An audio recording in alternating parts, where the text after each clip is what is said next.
Maya Gavan and Melanine, and well met indeed. I am Arakir Galadur, the head of the submod Divide and Conquer for Medieval 2 Total War, but once again here to do Age of Empires.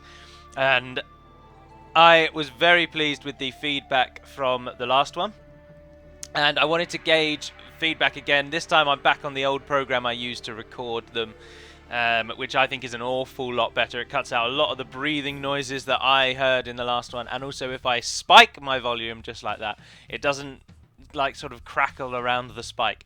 So back to my old program, much happier, and we will begin straight away, get the Dark Age stuff out of the way.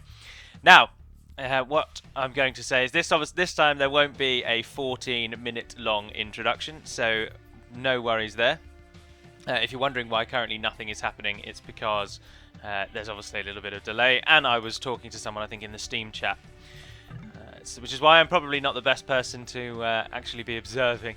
But right, shall I give you a little bit of background on the map? Let's go way over here so we don't see anything and turn the fog of war off. This is a special map again, and it's called Motherland. It's a migration. It's a migration-style map whereby, as you can see, you all start on little islands, except you each have an ally in the centre. As I say, it's a special map, which is why you get goats and things at the beginning, and you start with about 15 population instead of 3. Or 12 population, is it? Something like that. The teams this time, there's some new people to introduce you to, but I won't go through. As I said, I don't want to do a 14-minute long introduction. What I also did just want to say is, yes, this video's gone up today on Sunday instead of a Skyrim video. I will mass record the end of the Skyrim series, and then I will set them to go up, and then they'll just be on their own on Sundays, but there won't be one this week again. Now, I must confess that whilst I enjoy the Skyrim ones, I don't enjoy them as much as either this or Divide and Conquer. For me, doing YouTube recording kind of taints the game a bit, because I feel like I'm under pressure to either be interesting or do interesting things. And on Skyrim, I love taking my time. I love going really slowly, picking off each enemy individually, dealing with them, running away, selling everything, coming back, doing it again, gathering even more stuff. And I don't think that really translates well to the silver screen. So I don't enjoy Skyrim as much because it doesn't make me play the way I want to play, and I don't know. So I'm not wildly keen, but I enjoy doing this, and I really want more feedback on a second video, one with what I think is going to have better production value. The screen should be sharper, the volume should be better, or the voice should be better. And also this one is a cracking little game as well. And again, I will not tell you who wins, but so that should remain the same throughout, that you won't get any surprises. That you will get surprises, sorry. I'm totally tripping over my words here, aren't I? But anyway, that's migration. Let's turn the fog of war back off and go through the teams. I think that's everything I wanted to talk about. Yes. Oh, I did want to say thank you very much for the support of the first one of these. I was very dubious to start these, but they seem to be at least mildly popular, which is good. The most a YouTuber can hope for, although I use that term very loosely. I still consider myself a hobbyist, not a YouTuber. But nevertheless, this one has gone up as well. I do have a huge bank of these to show you again. Like, we've now recorded about 7 more, and I've sifted through those, and because obviously you can record the game without even trying to. But enough of this. That's only a 3-minute intro. That will do. So who is whom? Well, the teams are as follows. Oh, it doesn't show you that. That's annoying as hell. The teams are myself, Heralu, which is just a shortening of Arakir Galadur, and if you're wondering, it's here, which means Lord, and Galu, which is the start of Galadur, smudged together to be Heralu. I would rather call myself the Talon Empire, but I don't think you can have spaces online, which is annoying. And also, no, you can't change it. It reflects whatever your Steam name is, and I don't want my Steam name to be the Talon Empire, so... But anyway, I am the Berbers. The Berbers are, by this time, they're a faction I have enjoyed and played with many times. So, well, not many times, but I understand them a bit better. I should also stay at the beginning, as always, this is not a pro game. It's not even an expert game. It's not even a semi-competent game. It is purely casual, purely for fun, and it's the Steam group that I have created purely to play these games. We are focusing massively on Age of Empires 2 at the moment, but that's because it has the smoothest multiplayer. Even playing with Talent, who's in Australia, has a pretty high ping. Many people I've seen on forums apparently would kick him the minute they saw his ping. Although Talent isn't actually playing this game, but we play with Talent, and he has a very high ping. But Yeah, it's not professional at all. It's casual, and the game is just to play with people. Again, obviously my mods are on all the time, which is why my Dark Age looks totally different. Even the ground looks different. Everyone's well aware of mods. I haven't posted up my mod list because it's just such a faff. I'm pretty sure you can see which mods I have installed if you go into my, if you go into the game, maybe, I don't know. But anyway, I am the Berbers. The Berbers being a camel and naval civilization, or a cavalry and naval civilization. Next up on our team is MB Raptor. Now, MB Raptor holds the distinction, as I said in, I think, the last game, possibly, as being the only person in the Steam group, or who plays in these games thus far, who I actually know in real life. So he gets a pass to the... he gets straight into the gaming room if there's a lot of people. If there's more than 8, sadly he gets a pass because obviously I do know him, and many of the times we've logged on to play together, or the times that he's played in the games, we've logged on to play together and just used the Steam group to max out the numbers. But MB Raptor is the Italians. Now MB has a curious player. A little bit of backstory on him is he understands the basics of real-time strategy, and he's got a good grasp of it, but he's self-proclaimed weak with the micro. So he does struggle in the later game, and as we'll see in this game, he even sometimes dawdles. He has a tendency to not notice what's going on around him and then suddenly get called to action because he's missed the fact that we've gone to war, and that's certainly prevalent in this. And he's the Italians. Now, as I've seen online, the Italians, according to many professional players, are regarded as one of the worst teams in the game, apparently. Which is a shame, because I like the look of their buildings, and I really like the condottiero. I think they're cool. So it's a shame, really. But here's the Italians. They get a little bonus on water as well because they get cheaper something. I think they get cheaper dock research, possibly. Something like that. But they get a little naval advantage. Next up on our team and filling the 3rd slot of support is Grumpy Pirate once again. You saw him in the game before. Or did you see him in the game before? No, you didn't see him in the game before. You never met him.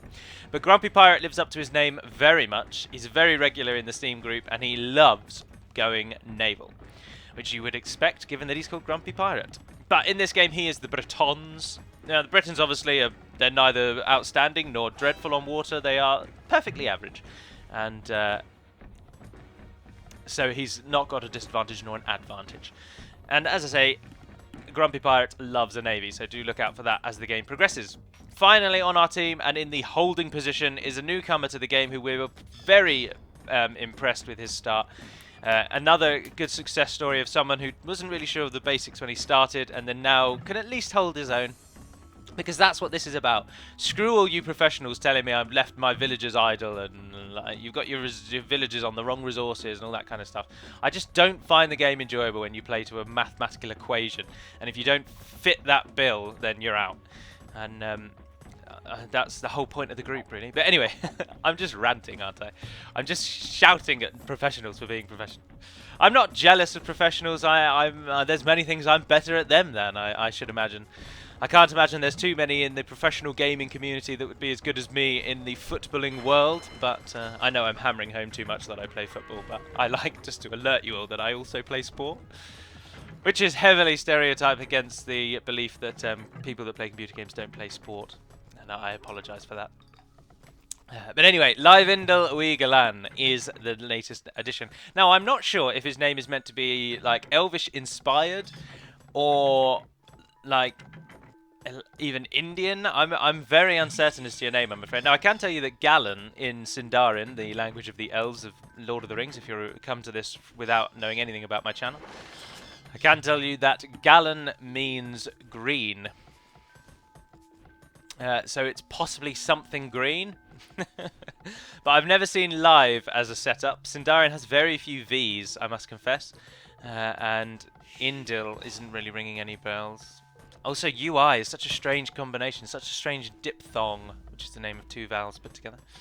But Galan does mean green, so it could be that. It could be something green related in there. The plural of not the plural of green, but there's also Gelin. Many of you may know the hills of Western Gondor called Pinneth Gelin, which means green hills. And because green is describing the hills, it is mutated, and that's why it's Gelin and not Galen. A little interesting fact for you there. But anyway, Livindel is Mayans, and as you can see, he's walling up. Now, a profile of Livindel would be that he loves a wall. If I do any of the recordings that he's in again a little later on, you'll see how much he favours walling up. But it's very advisable. I don't know if the comments came through. I don't think they do unless I'm the person who's on show. But we alerted Livindel that he was at the front. He then told us that AF Road was right next to him, so we began discussions about getting onto the land and supporting Live as fast as possible. And that we have tried to do. Indeed, there I've dropped some villagers on. I don't actually know where they've gone.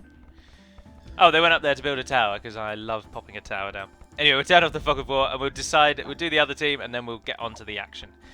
So, on their team, holding the holding position is AF Road. We met him in the last game. He loves the Britons. He likes a longbow, but he is branching out, and his skills are improving, certainly. He's also countered me with a tower, and so he's not going to... He knows that he needs to be defensive, so he's holding that role. He's got cartography, so we don't need to swap between the players. Oh, no, he hasn't. He just can see that? Why can he see that, but he can't see their town centre? Let's swap to Knight and see what's going on there. Ah, because Knight has destroyed his town centre and moved it to the mainland. Right, so supporting AF Road and abandoning his home position, essentially, is Knight117, or on the forum on Steam now, Knight of the North. And he's playing as the Slavs. Now, the Slavs get one of the best unique units, in my opinion, if used well, and that is the Boyar. The mounted Teutonic Knight, essentially. Very, very powerful unit, but it's so gold intensive that a Slavic player really needs to get that gold flow coming in. I think they are 80 gold per unit, which is astoundingly high, especially when you consider that gold is a reasonably sparse resource throughout the game. Also on their team, and another sort of success story at this time, is Big Pollet. Big Pollet, originally, in the first sort of 3 games he played, he decided he was going to be a pacifist. And even though he was in a team game, he walled up and just sat behind his walls, which of course anybody knows from entry level to pro level is basically just saying, come and kill me.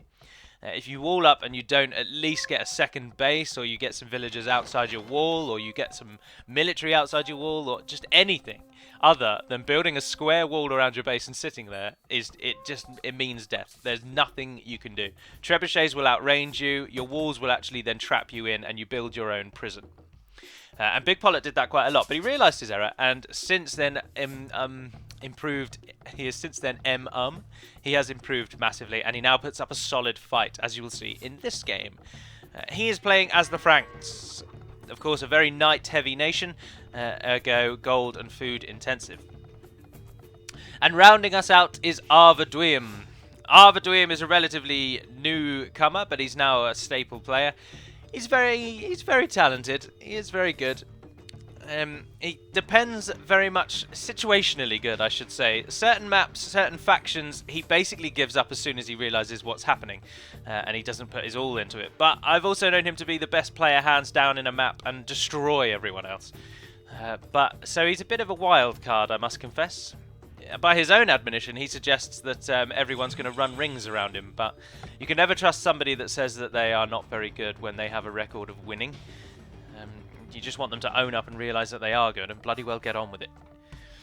But Arvaduim is playing as the Turks. He must have gone random, I assume. Not many people choose the Turks.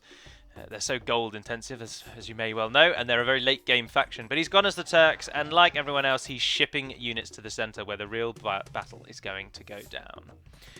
Now, I must just add a little disclaimer that I say with utter surety and certainty and without any pause for thought that Knight117 is the best player on this map. Hands down, sir. He's definitely in the top 3 best players of the whole group, in no particular order. And he's the best player here. Supposedly. Right, so let's crack on. We'll now leave the fog of war completely off, because the fog, unlike in the last game where units were sort of out of the range of sight and we didn't really know what was happening, this one is all very upfront and personal. So what's everybody doing? I've gone to the feudal age so late on my farms, always am. I'm trying to whore the resources out of my mainland and put all my economy there. I'm just trying to gain economy at the moment, to be honest. I've shipped units to there, and that's where we're getting wood from, but I've left a few units to gather wood as we plant some farms. Now, I'm well aware that I'm on the edge and somebody might try and sneak me with some naval, but that doesn't stop me from being terrible and not considering to build any fleet at all. 0 warships. MB Raptor is advancing. He's arguably doing better than me. Better economy. He's got a lot of villagers out.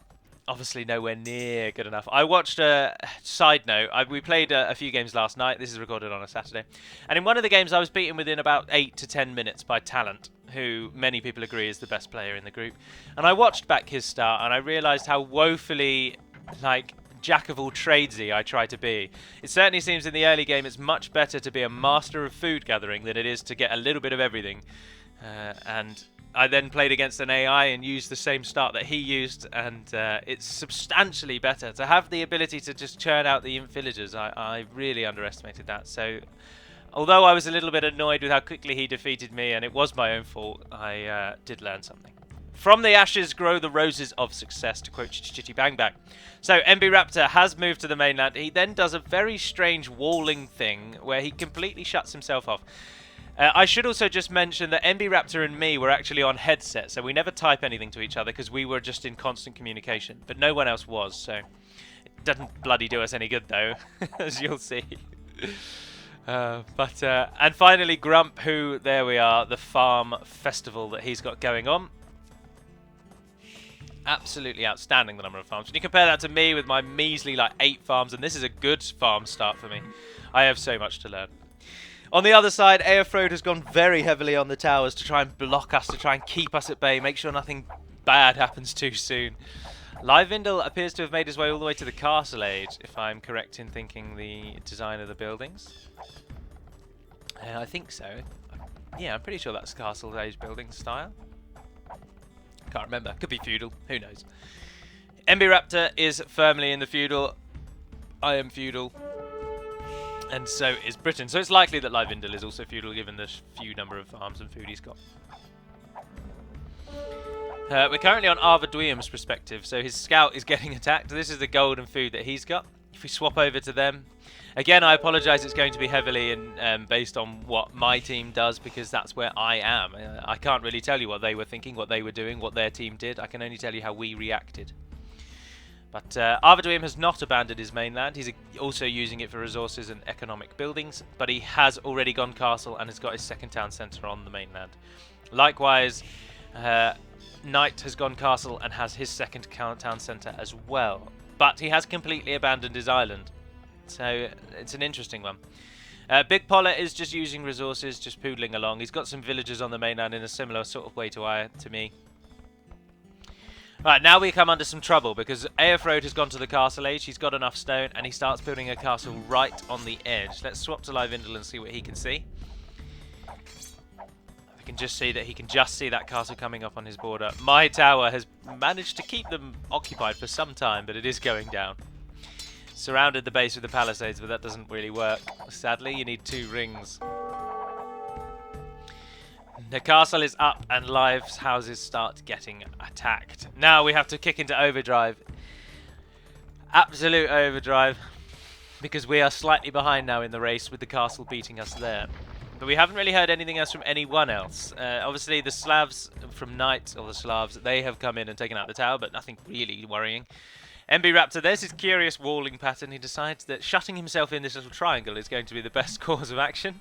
I do alert him on the microphone that building that wall is completely useless, as the enemy has to come through me first. I don't have a base yet, but they've got to come this way to get there. Or they've got to circle all the way around past Grumpy Pirate. But nevertheless, he builds his wall, he sticks to his guns. Grumpy Pirate's also come onto the mainland and he gets a town centre up as well. Like me, he leaves his economy mostly on his island. He hasn't really focused anything yet, but that changes soon enough. Our game plan was to support Livindel as fast as we could, so everybody was to rush to the centre and then we'd go from there. But as will become quickly apparent, we're not really good enough, and so Grumpy changes tactics sooner or later, and we try and counter that way, but you'll see it play out. I chuck up a barracks just as we go to the Castle Age, but if we swap to me, you can see I don't have the stone to do anything yet because I've already got the stone and I pop a castle there. Now if we swap to Aerfrode, we'll see that he has no idea that I am building a castle right on the hill next to him. Gives me a little advantage. I've got some gold and stone being gathered there, which oh no, sorry, that's him. That's Airfrode. I pop a couple of towers down next to it as well because I do like a aesthetically pleasing building arrangement. Got my economic. I always say that word wrong. Got my economic buildings at the back. Nowhere near enough farms. I have since learnt that because food runs so low, you can never have enough farms. We've also increased our population limit now to 300 as we can, and this allows everyone to be a little bit more loosey-goosey with their villager levels and not have to be as stringent, have to keep an eye on it as much. Which I think is better, but it does give any Portuguese player a massive advantage when you can build 4 feitorias without any worry and just have no resources like constantly. Because those 80 population doesn't make as much difference in a 300 pop game. Got my university up because I like to get murder holes as fast as possible to support my castles. That design there and the design of the towers, if you're wondering, comes from the Byzantium building mod on Steam. It gives the Middle Eastern cultures a Byzantium feel in the castle age, but it turns back in the Imperial age. At the minute, the Middle Eastern factions with the mod I have, I feel that they're a little bit higgledy-piggledy, mismatched. But I just like change. I'm so used to the base game's look. I wanted something different. Now this is, again, as I say, MB Raptor has sent units to the mainland, but not really enough. He's then built a wall and built 1 barracks. Now I'm being very critical of him because obviously he is actually a close personal friend of mine in real life. I can be very critical of him, and I would rather hope that he might watch this back and realise where he goes a little askew. But he does come to our aid in the end, and he does pick it up. But he's lucky he isn't attacked first, because he'd struggle. But then so would I, and to be honest, I'm being unfairly harsh upon him. Airfrode now supports with longbowmen. He continues to attack Livindel. The situation for Livindel looks a bit bleak. He's had to abandon his town centre. But I have got the tower, the castle's just there, supported with those towers. So we've got a block. I get my town centre up on the island far behind everyone else, but there we are. I've got farms needing seeding left, right and centre, but not enough wood. So my town centre's pouring villagers into wood at this time. And I'm building more villages on the mainland to then build more farms, even though we have no wood at the moment. So some idle people that I didn't realise. I do have the idle hotkey attached to my mouse, but I still fail to press it. MB Raptor's home situation hasn't really changed, but he gets a stable on the mainland as well and starts pouring out some men-at-arms. Grumpy's town centre goes up, and then he starts supporting that with a castle blocking down that western side. However, his plans are beginning to change. He's beginning to think of something else. As you can see, he's built 3 docks ready to pump out a fleet, which he will soon do. Meanwhile, on the mainland, I'm thinking this castle's got to go down. Livindel doesn't have the forces. We must be the change we wish to see in the world, so I drop a siege workshop and will soon begin adding rams to the fray. We'll give it a double speed now for a little bit of time as everyone just kind of prepares for the first engagement. I do snatch that relic, don't you worry. Still just claiming some wood on the mainland with the odd idle villager while I'm waiting to build farms. Getting more wood now that that town centre's pouring into farms, and our siege workshop goes up. If we swap though to the other side and have a look at what they're doing, Airfrode castle, he drops the town centre and the house. Livindel's forced to pull back. Knight 117 is just beginning to build resources and units. He notices that castle goes up, so he tries to wall himself in to cut that side off so that Grump can't get an advantage. Meanwhile, Arvaduim is going very heavily on his economy, and he is trying to strip as many resources as he can, getting his castle up to support on this eastern side. Big Pollet being the only one who's stayed on his island mostly, and going really for only the odd dabble of economy. But there's an awful lot of sea trade coming and going, as you can see, and that will be getting them all a lot of gold. Very, very underlooked method of gold claiming, especially in the longer games. Some people do seem to forget to do trade, but then it has a hefty startup cost, so I can understand why. Just have a drink. Okay, let's swap back to me, see if I've got anything. Yes, I have. I've got 3 rams out. I started pumping out some camel archers in an attempt to protect those rams, but I can't see anything that Airfrode might have that I need the camels for. So once the 4th ram is out, we go. We march. Oh, excuse me, sorry. Livindel gets a castle up. He positions his town centre further south away from the castle. And I move in with the rams on the castle. Now, of course, 2 rams really is enough to bring down a castle if there's nothing else supporting it. So with 4, I make very short work of Aelfrode's castle. I move my camel archers ready into position should anything arrive. Otherwise, we stand firm. Grumpy has now fully decided that getting a fleet is a good way to go, and he's using his docks to the full effect to pump out forces. Aelfrode rather helplessly sends out his longbowmen, but of course, battering rams take virtually no damage from arrows. And we drop the castle very quickly, kill off his longbows, and begin taking out his towers. Knight has responded in kind. Aelfrode must have sent out a warning call, sent out a distress call. The beacons have been lit, and Knight comes charging in. Aelfrode starts getting some pikemen to deal with my camel archers, and Arvedwyam becomes rushing to the aid as well. But then he abandons tactics because he doesn't know the castle's there, and he goes around the other side of the trees. But I lose all of my knights, and realizing this, I pull the camels out. And from now, this point really, the battle begins. Livindor sends in what little he has from the Mayans. Oh, I didn't say he was Mayans, did I? He's Mayans. They get cheaper walls. Excellent team bonus. And they're a solid archer nation. Many people know the Mayans. I believe they're a very popular nation to play as. Plumed archers are, or plumed archers, plumbed archers are a favourite. Arvedwyam and Knight together drop my rams and they push out. But Aelfrode has now lost his border guard and he is wide open to attack. However, we still haven't pierced this blackness here, and we have no idea that Arvedwyam has a solid base on this edge.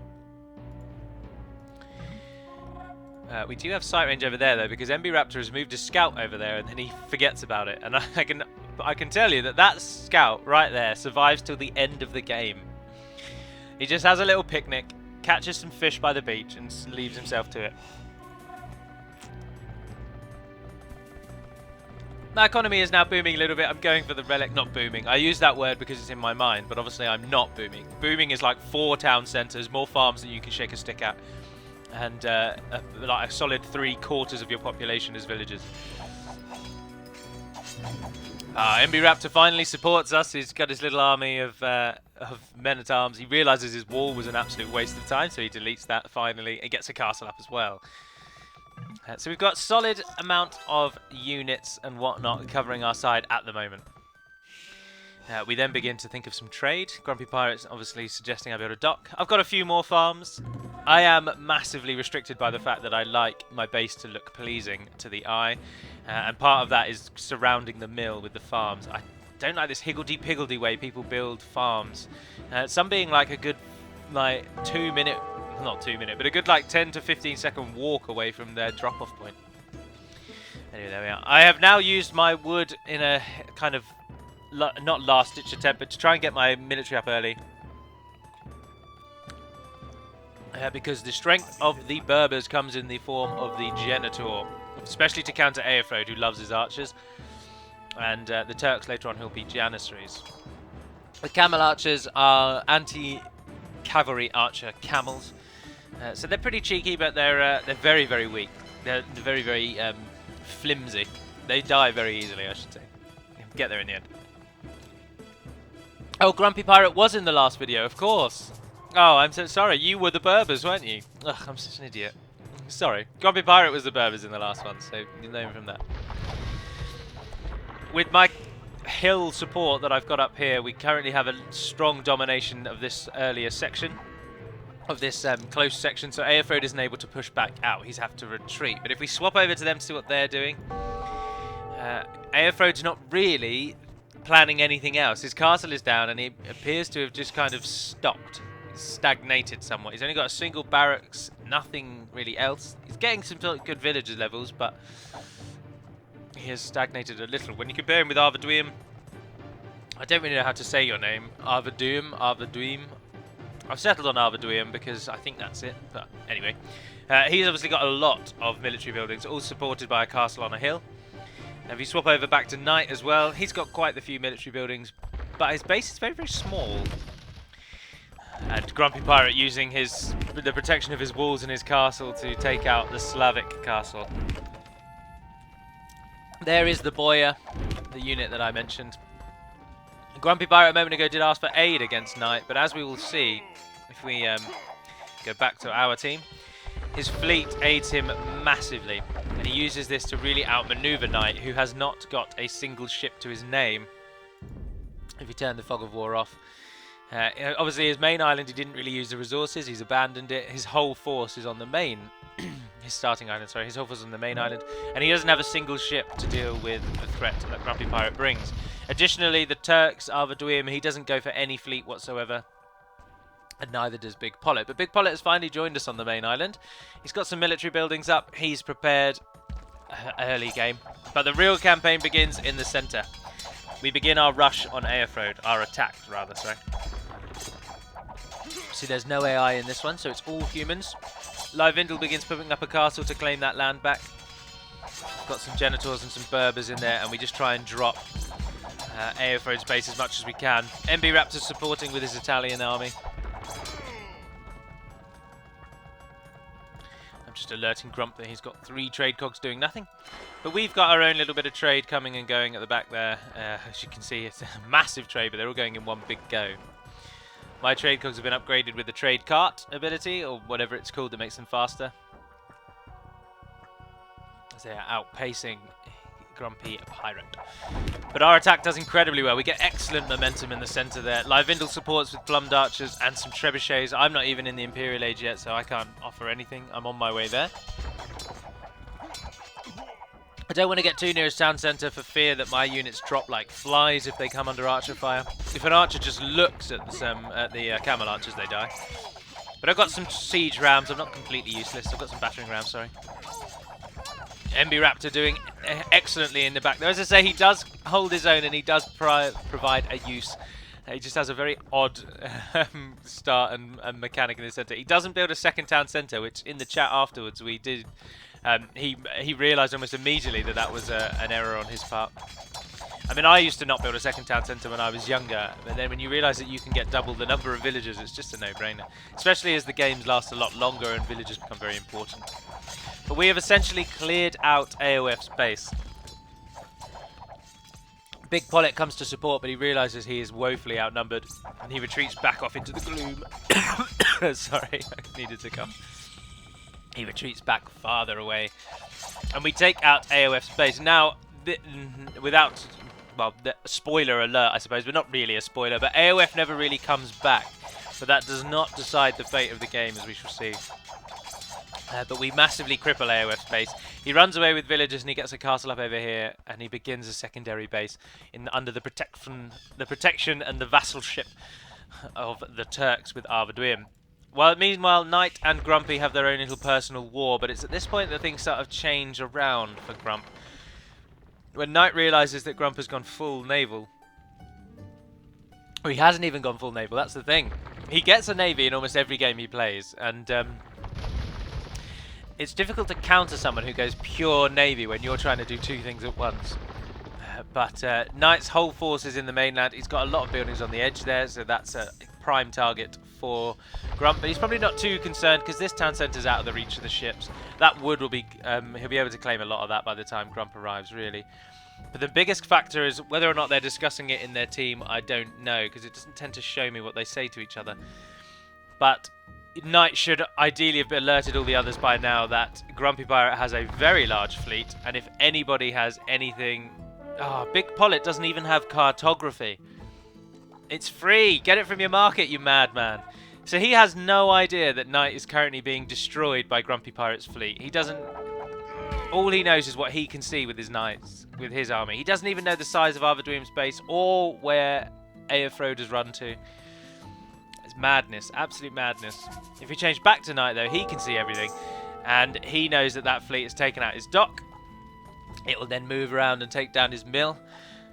But there's no real response from anyone yet. There's no fleet being trained, nothing being dealt with there. But the flip side of this, though, is if we switch back to us, it seems to be going reasonably well for us. We've cleared out Aerfrode. Swap back to Herelu, sorry, or Livindel, that'll do. I've walled up the edge there so Arvaduim can't just run in and take out my economy without us knowing. He's got to go past Tower Hill, as we shall effectively call it. Again, just got Berbers training. You can't see because I'm not selected me, but I've just got Berbers lined up, queued up. I call them Berbers, but they're not, are they? They're Genitors. I've got Genitors lined up, popping out my own trebuchets now to support our army in the centre, and we shall hopefully move on Arbor-Dwym. MB Raptor's certainly already kicking up a fight there. Kicking up a fuss, rather, shall we say. And everything seems to be going rather swimmingly, with Grumpy Pirate taking out anything that Knight had on the water, cutting him off from their lucrative trade routes. Help! Crusaders are attacking our trade routes! Kudos if you know what level that's from. They say it so many times. It's the only thing I take away from that bloody campaign. But, perfect intervention and an excellent show of how the Berbers are so weak and just so fleshy. The Boyars, the heavily armed cavalry of the Slavs, charges in and takes out basically my entire force. My siege rams fall, they go after Leivindel. We can't counter those Boyars. We don't have any pikes, and even pikes aren't a direct counter to them, really. I mean, they are, but they're so weak, and the Boyars are so strong that it's just so difficult to take them out. Look at that, an 18 attack, 150 health, with a 9 normal armor and a 6 pierce. They are formidable. They are tanks. They are the tanks of Age of Empires 2. Even that plumbed archer's only doing 1 damage per shot. So things look a little bit awry, but we take... So I'm thinking, right, well, we can't go that way because it's cut off by the knight. He's protecting that northern pass. So I'll come at them from the other side. But I do again get too close to the castle, which can drop my units like flies, as I say. But I set up my trebuchets to start taking pot shots at the castle. Thinking we'll be alright. Grumpy there showing that he thinks he's surrounded Knight and he's got him forced inland. Their trade might be flourishing, but it won't be flourishing between Knight and anyone else, so they're getting significantly lower gold numbers. Our trade, in the meanwhile, is completely safe and is generating plenty of gold. MB Raptor's economy still on his homeland. My economy still very much on my homeland. I've got some idle villages there that I put to use in a moment. I've cleared up most of that forest, most of the gold and stone. But if we change back to the battle, we'll see that Arbor-Dwym has had time to get out the Turkish specialty gunpowder.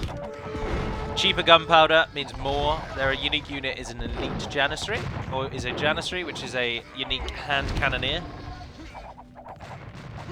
Do manage to take down that castle though, so we do get that blow to them. And we drop a couple of bombard cannons. As you can see, I've edited my bombard cannons so they're not just a man pushing a bombard cannon. And they are an actual cannon. Which I think is better, but everyone has different opinions. Everyone has, that's why there are so many mods, because everybody likes something different. The Boyars come in to support though, realising that we're nowhere near there, and that Knight can't do anything against Grumpy's fleet. He rides round to their aid and he cuts us out. Now we now have nothing. My Genitors and Camel Archers have fallen. Realising that I need to step it up a notch and going for the cheaper cavalry that the Berbers get from their stables, I begin re-speccing the eastern side of my base to a cavalry production facility. Leivindel very much the same as he was at the beginning, but the forest is gone. MB Raptor finally gets a second town centre quite a ways in. Oh, what? Oh, I don't want to test pressing F3 or F11 in case they might do something bad. I'll fiddle with that, try and work out how to turn the timer on in my own time. But now I've got nothing. I've got nothing to counter. As you can see there, we request aid. It really looks like it's going to go against us with what the Turks have got. So I say to Grumpy, if you've got anything... I should point out that MB Raptor, Leivindel and me had no idea that Grumpy had this fleet. We were all very much focusing on what we were doing. It didn't really pay attention to the map, and I had no idea that he had this fleet. For a very, very long time, I was unaware of Grumpy's naval superiority. Which is foolish on our part, but it doesn't crush them. They fight, and they fight, and they fight. But the bombard cannon's moving in and claiming my hill. My beautiful hill. Leivindel's only got a few archers to his name. MB Raptor's only got some cavaliers. Grumpy finally sends over what he's got though, because he's essentially crippled the naval side of Knight, and he's forced Knight to move further inland, which means Knight's now engaged in this sort of melee over here, and he doesn't focus too much on his own lands. I get a second castle up knowing that that first one's going to go down. There's nothing I can do to stop that. The Janissary's shredding my Camel Archers. Trying to keep out of range of them and trying to keep the attack bonus I get on top of that hill. We take out a couple of the bombard cannons, but it's not enough, and the Boyars move in for the kill. Look at them, vultures. resting on the edge of my vision, just tempting me to come and try and get those in melee. But the Janissaries and Boyars combined are a formidable pairing. We don't break out, and my castle falls. Lyvindel still has his though, so that northern pass is a bit protected. And of course, in the southern side, we've got a line, a big wall. I changed my tactics up a little bit and go for camels. Now, the Berbers' unique specialty is Maghrabi camels, or their unique tech, sorry. And it allows my camel troops to regenerate. So as long as you survive an engagement, you can then get up to full strength quicker than many others. They finish off what little is left, and then they move on Lyvindel's castle as well. But Grumpy Pirate's arrived. He's staged with Lyvindel. Live has also got a trebuchet ready, unsure as to why. It's not really in a good position there, but there we are. And I'm start pouring as many units into Genitors and Camels as I can. As we can see, we're currently on me. I've got many resources, and I'm not using them effectively enough. A lot of gold, a lot of wood, and a lot of food. If we swap to see some what the others have got, MB or Grumpy first, he's also got a large stockpile of resources. Raptor's not got very much at all, although that's not necessarily from having a big pool of units, that's just from being a little behind everyone else. He's got a large, he goes heavy on the fishing, although he probably should move those closer to the dock. That's a little bit far out. And we swap finally to see what Lyvindel's got. Again, he's not got too many resources, but that comes again from having trained as many as he can. That castle finally falls, and the central section and the tower, the hill, is taken.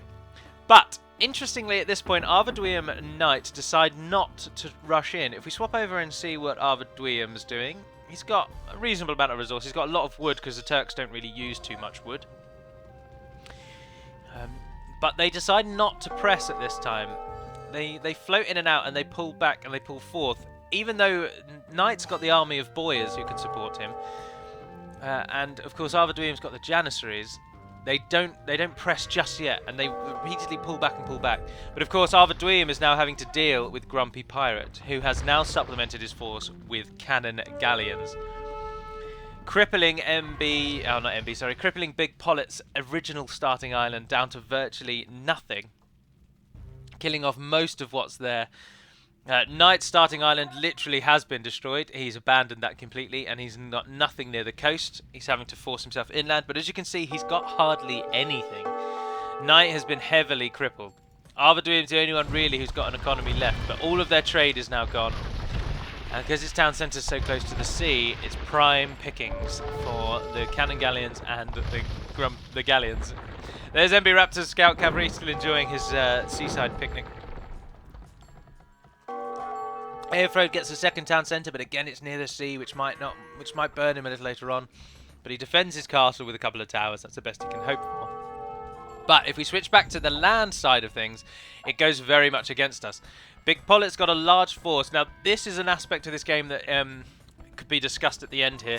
Big Pollett doesn't use his force very much at all. He has a large army at the minute of heavy cavalry archers and cavaliers, but he doesn't support the minor army of Arvidwium. That's obviously bombard cannons mostly, with some cavalry archers, supported by Knight's Boyars. But the Boyars do charge in on our base, but it's then that they discover that I've got this army of camels. Of course, camels are a counter to cavalry, so they're the best thing I can use to throw at the Boyars.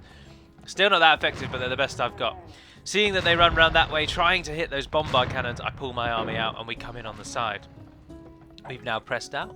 I've got a tower to defend myself. I'm getting some foresting there. MB Raptor walls himself in again for some reason. He starts building an army in the centre, but Grumpy essentially abandons land now and solidly focuses on his fleet to help us crush Arvidwium, which forces Arvidwium inland.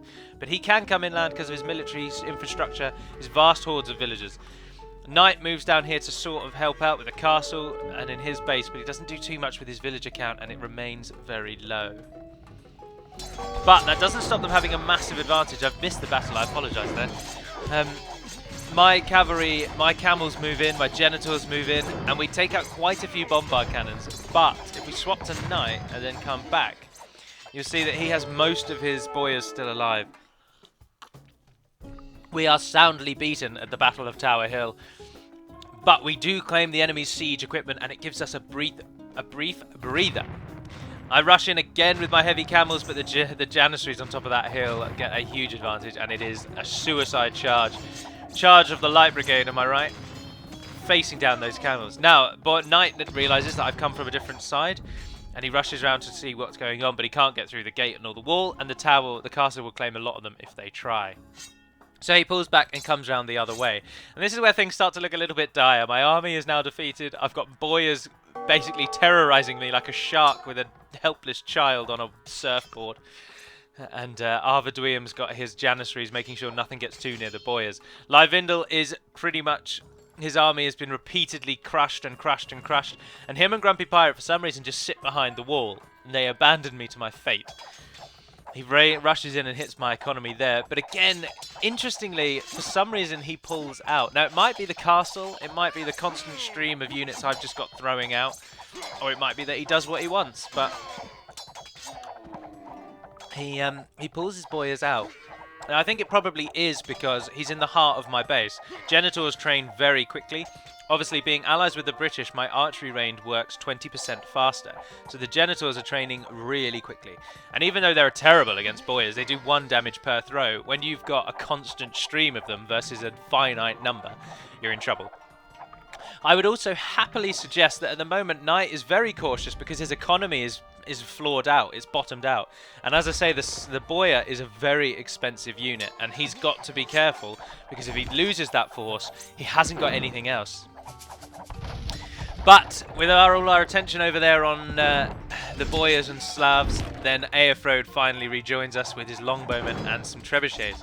Knight joins in, and under the protection, although the cannon galleon, the bombard cannon just did a ton of damage to that trebuchet and is the reason that it falls. But they're very close to my production, and if we swap over to me, you'll see that I've got enough to just constantly churn out. Grumpy Pirate then finally decides now's the time to join in, along with Livindel. But Raptor still keeping his army of champions and cavaliers to himself. He's got an army in the middle there with some condottiero. I've changed the look of condottieros as well, if you're wondering. I've got a mod that changes them. But I'm heavily under the cosh on this side. The Janissary and bombard cannon force of Arvaduim is crippling me. I raid in with my Genitors and try and take out what I can, but they fall so quickly to the might of the boyars. Whilst they are a counter to archers and hand cannoneers, they do very little damage to the bombards, and I'm beaten back. The plumbed archers take up station on Tower Hill, but it does very little and they're forced to withdraw. Big Pollet finally decides to join in, so we are heavily outnumbered. My gate falls, my castle has fallen, the boyars are chasing Livindel back to his own base. It's absolute carnage on our side. We are getting our asses handed to us, if you'll pardon the French. However, what we've all failed to notice again is that Grumpy Pirate still keeps on, and anything near the shore is crippled and destroyed. Big Pollet and Knight now have no starting island, and Arvaduim's main island is shortly about to fall. So whilst Grumpy Pirate is only supporting with a small army of longbowmen, his ships are doing far more damage than we could see. Now again, in an interesting turn of events, whether or not they discussed it and decided to retreat, I don't know, but they do pull back. The bombard cannons and janissaries pull back to the hill to gain the advantage, and the boyars fall back as well. But every time the boyars rush in, they are losing numbers, they're losing health, and they're not being replenished. Knight has not got the economy to support this incredibly aggressive attack style. But Raptor finally moves his army out. This is after me essentially screaming into the microphone that I need support. I'm shouting at him. I'm saying, Raptor, have you got anything you can send me? And he's like, why do you need troops? What's going on? And then the moment when he realised what actually was going on was very, very funny. He's like, oh, good lord, dear boy. And then he sends his troops down to finally join some aid. Because Big Pollet's now joined in, the situation is very bleak.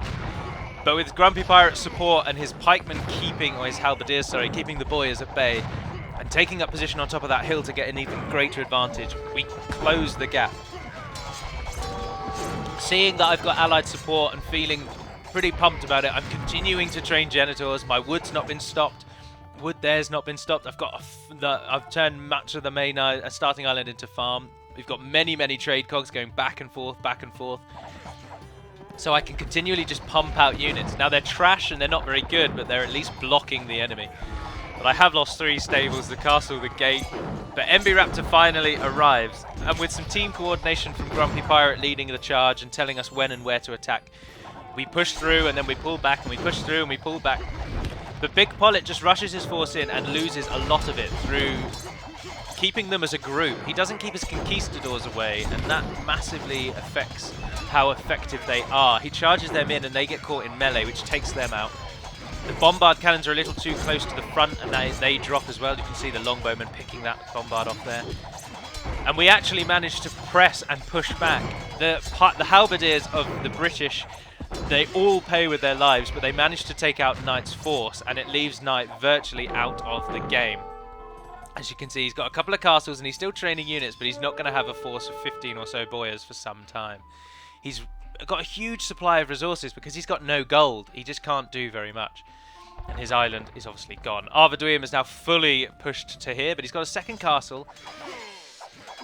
But we then extend our hand a little bit too much, and Grumpy does say, don't push out, but our whole army dies. MB Raptor's force is completely destroyed. But he does have a secondary on the way. He's got some of my genitals, which is the team bonus to the Berbers. But it is perved down, especially down to the longbows of Grumpy Pirate, that we hold on. We survive. Speed up the gap in the middle again. Now it's all obviously looking very, very bleak for us indeed. But they haven't broken through on that eastern side. They've not bothered with the northern side. And our western flank is completely safe, with Knight basically having no base.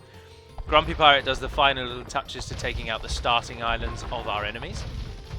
Apologies for the jagged camera now. When you speed up the game, the camera doesn't like it very much. Words of support to the team as we manage to hold that army back. Look at the dead. The dead. The Battle of Tower Hill claimed hundreds of lives, but the Battle of the Gate claims twice as many.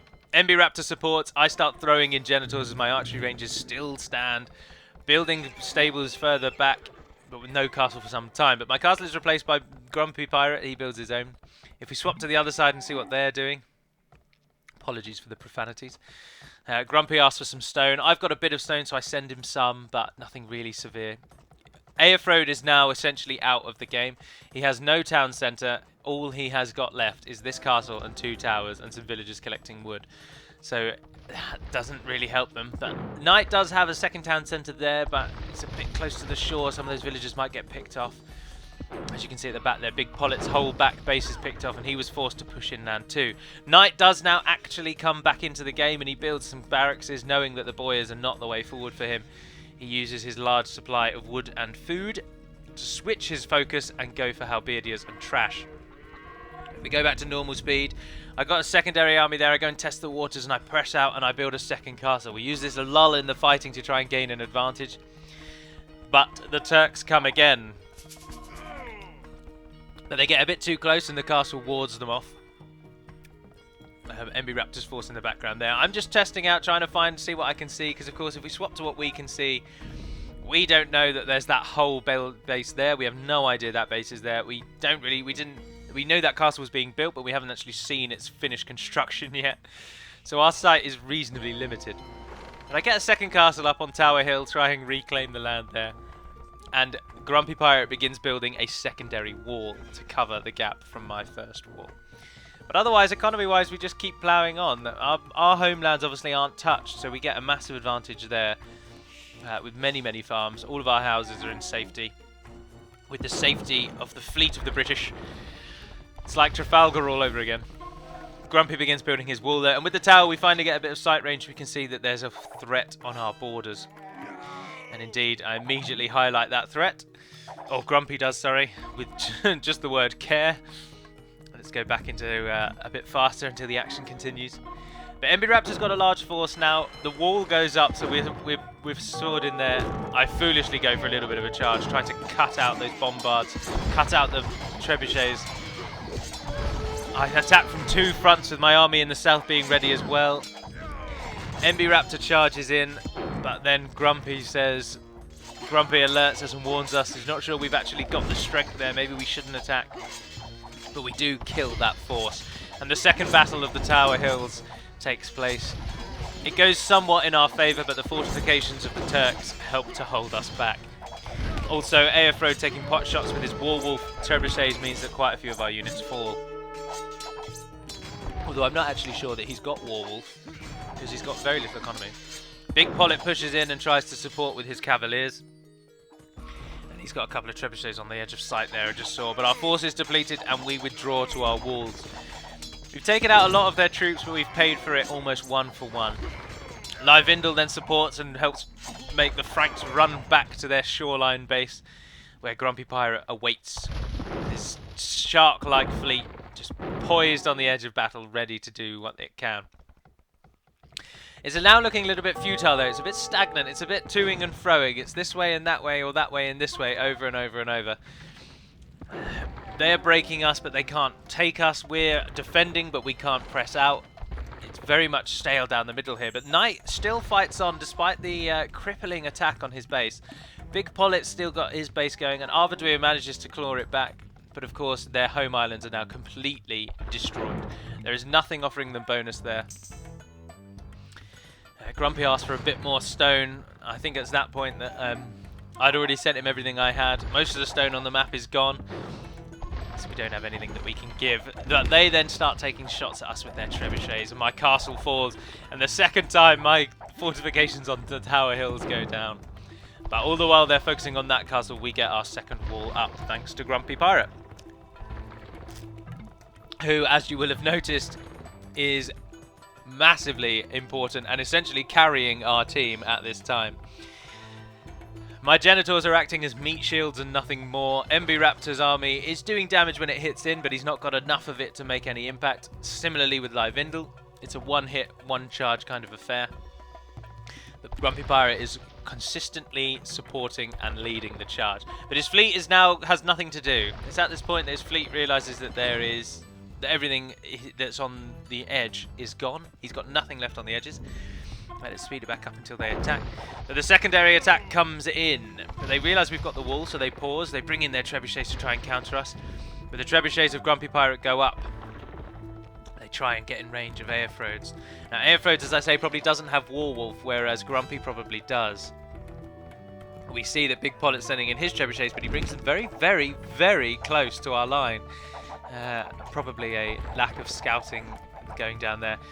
Seeing that they have no protection at that time, I rush the Genitors out and try and do what I can, but as you can see, they're terrible against anything that is not an archer. They really are just meat shields at this point, so I flee away, realising my mistake, but we have made Big Pollet run away, and it keeps the castle up a little bit longer.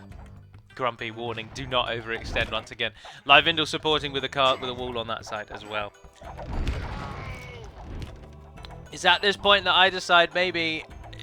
by the way, I should tell you that even now, I have still not noticed that Grumpy Pirate has killed everything on their main islands and destroyed the sea. So from our point of view, it is really going badly. But it's only when I send I've got some camels and some knights, I decide that it's futile to keep dying on the tower hills. So we press out. Well, I press out. I pop units in ships and I head off to try and take an island, which I say in a moment. Something like, I'm going to go and take their starting islands out, because I'm not expecting them to have much there. It's only when I finally arrive do I realise that Grumpy has actually killed everything on their islands and my army is not needed. But they try and break through. Big Pollet finally gets his trebuchets positioned and he begins pressing on us. We're massively outnumbered with the trebuchets. But the Warwolf ability does give them a bonus against mass trebuchets like that. Although he hasn't got Warwolf, because Warwolf gives you 100% accuracy and they are missing. So it's very likely that we're going to lose the castle. I can't recall if the castle does go down, but it's highly likely. My villagers finally get seen and picked off, but the boyars pay for it heavily with the longbows and castles in range. They regret their attempt at my economy there. My army arrives at this back island, and it's only now that they realise that it's dead. The castle does go down, but Raptor arrives with what he's got. I've obviously got these Genitors on the hill up here. There's more Genitors on the way. Grumpy telling us that it's not going too well. He can't hold. There are hundreds of trebuchets. Hundreds! There's only about 8, but there are hundreds of them. But Raptor moves up to plug the gap with his pikemen, and the longbowmen retreat out of the range of the trebs. My Genitors rush in, but those pikemen are going to shred them. So they immediately abandon their plans and run back to the gap in the wall. I pay for it foolishly, but he's not got many archers, only the towers, so... We tried to rush out, but it's of no avail. So we pull back to hold the wall again. Speed it back up. Knight's now got a solid army of halberdiers, that's his whole focus. We try and counter it a bit there. You can see it lags a little bit here and there with this many people, this many armies and this connection. But Livindel moves up to plug the gap. Perfect timing with an anti-halberdier force, and he takes out much of Knight's army with his plumbed archers and champions. Or two-handed swordsmen, sorry. Grumpy alerts us it's time to get some cannons or trebs. I heartily agree, and I begin popping down some siege workshops. We need something to break this deadlock, and we've got nothing at the moment. But realising that their army is dead, I put my army back in there. We'll speed it back up. This one's way longer than the other one. Again, it's just holding. It is just a battle of holding. Who is going to break first? And then I notice finally that Grump has got a massive fleet, and I can support him. The plan comes to mind. Grumpy alerts me. He's destroyed pretty much everything by sea, and I then ask him to keep his fleet as a holding pattern, almost like a castle, a naval castle, and I drop in at the back. If we can't take them by the front, then we'll jolly well take them in the rear. Without the sexual connotation, of course. Let's take down Big P, I say. Grumpy moves his fleet over to support so that I've got a point to focus on, and my knights and camels can move in. Because the camels are strong against cavalry, but knights are better, I think, overall. Especially against buildings. Now, they don't move in on us now. This is the point where there's a little bit of stalemate again. A no man's land. The Tower Hills become a no man's land between their fortifications and ours. Of course, the one thing that we've not really realised is that they are now feeling the crunch. Their forces and their economy has been really, really hit. Massively so. And whereas we haven't been touched. So our economy is still going strong, but theirs isn't. And we don't really realise this. And if we had realised this, we would have not worried. I run in just to try and scout Big Pollett's base a little bit, but I take some losses. I try and hit the villagers, ignoring the castles. Do a little bit of a raid while I can. It's foolish, I lose a lot of units, and I do eventually pull out. But this holding point of the fleet becomes a key engagement point. I've got bombard cannons coming out down here to try and counter their trebs. MB Raptor's plugging gaps, and Grumpy is just building a maze of gates. With his longbow force still holding as well. As you can see, he's mined and chopped down everything on the western side. Raptor's base is expanded. Livindel's base is expanded. But there's still this no man's land. And Big Pollett comes into the range of Grumpy's ships. Of course, the bombard cannons are very effective if they can land a hit, but they fire so slowly, unless you're playing as the Spanish. Or the Portuguese to an extent with their ballistics, gunpowder units affected by ballistics. There's not much we can do. But the Galleons, of course, support the bombards, and Arviduium sends his hussars on a bit of a suicide charge, and they flee away. But my camels hold the line there, and I realise that we're going to need to really capitalise on this attack in the back. Everyone else just holding. Not long till the bombards are ready. Let's go back up to ×4 or whatever it is, ×3. Becomes again a little bit of a countdown now. Grumpy just ensuring that no one gets anything near the edge of the map. I start to realise that maybe actually we have a massive advantage here, and that's why it's gone to a bit of a stalemate. And I pull my bombards back. I add in some villagers just for good measure, and I sail round to the back. If only it had a little bar of timer, I could skip away to the next bit. A bar of timer? That's not a word. All my bombard cannons are built. We've maxed out our unit limit because there's still only 200 pop in this game.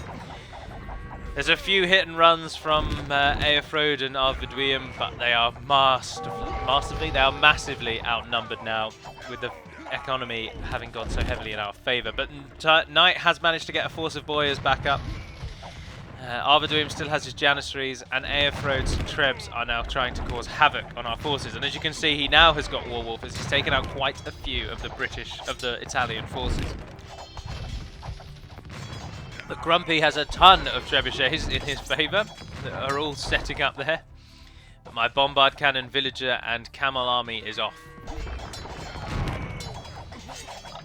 MB Raptor's army is destroyed by the hussars of Arvaduim, and the boy is still just making sure nobody gets too big for their boots and tries to come any further out. Of course, hidden bonuses play a big factor in Age of Empires, so whilst the boyers have very, very strong attack, you just saw the Warwolf in effect there, those trebuchets dropped very easily. Whilst the boyers have a very high attack, because they don't get a bonus against anything, there are better units than them in certain situations. For example, the Cataphract is arguably way better against infantry, thanks to its trample damage and its hidden bonus against infantry. Whereas the boyar is just a tank, that is its whole focus. It doesn't specialise at anything, it just has a lot of health, has high standard damage, and sits there. So there are better units at certain points. We'll speed back up again as the fight in the middle now is very to-y and fro-y. Those boyars and Pile-Beardiers can't get through that gate, not with the Trebs there and the Plumbed Archers. The Longbowmen and Warwolf trebuchets of the British there help us in the south, but Big Pollet still got his Trebs and his Paladin force rides over, although it's been depleted and there are only 4 of them left. Arvaduim's definitely running out of money now as he's going mostly hussars. The rest of Big Pollet's force arrives, but it's at this point that my fleet arrives in the back. My cannons finally can make an impact. The boyars press in, but the Warwolf ability takes out a horde of them in the centre there. A phenomenal shot. He realises though that he can't carry on like that. He's got to pull back to the safety of our camp. Quite a few Trebs fall to the strength of the hussars and the boyars. Well, not the strength of the hussars, but the speed of the hussars most likely. My Genitors that you may have seen earlier, I had a big army of Genitors here. Well, realising I was not going to be of any use in the south, I ran north. I ran through the remnants of the old bases and I came to support. My bombard cannons landed on the shore and my force is now complemented. We now have a secondary attack that is entirely unexpected. It's a shame I'm not the Spanish, because nobody expects the Spanish Inquisition. But no one expects the Berber Inquisition. Big Pollet realising that he's in a little bit of trouble, he backs out. The force of the enemy is defeated. Knight running away with his boyars tail between their legs. His boyar's dead.